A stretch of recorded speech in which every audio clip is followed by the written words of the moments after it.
పోలీసులు వాహనాల తనిఖీ చేస్తుండగా వారిని చూసి ఓ కారును నిలిపివేసి అందులో ఉన్న 4 వ్యక్తులు పారిపోయిన ఘటన కామారెడ్డి జిల్లా పరిధిలోని టేక్రియల్ గ్రామ శివారులో చోటు చేసుకుంది. పోలీసులు కారును తనిఖీ చేయగా 100 కిలోల గంజాయి ప్యాకెట్లు బయటపడ్డాయి. కారు వదిలి పారిపోయిన వ్యక్తులను పోలీసులు వెంబడించినా ఫలితం లేకుండా పోయింది. ఇక స్వాధీనం చేసుకున్న గంజాయిని దేవులపల్లి పోలీస్ స్టేషన్ కు తరలించారు. ఈ మేరకు పోలీసులు కేసు నమోదు చేసుకుని దర్యాప్తు చేస్తున్నారు.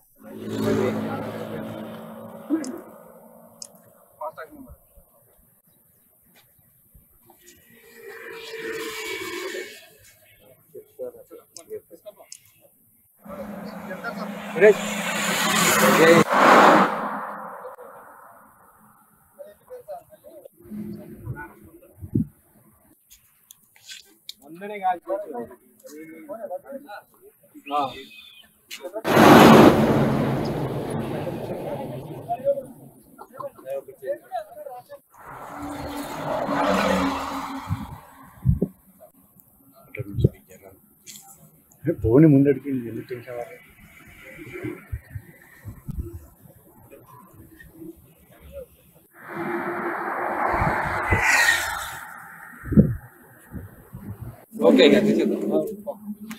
प्रसाद दीपावली को मटको पैकेट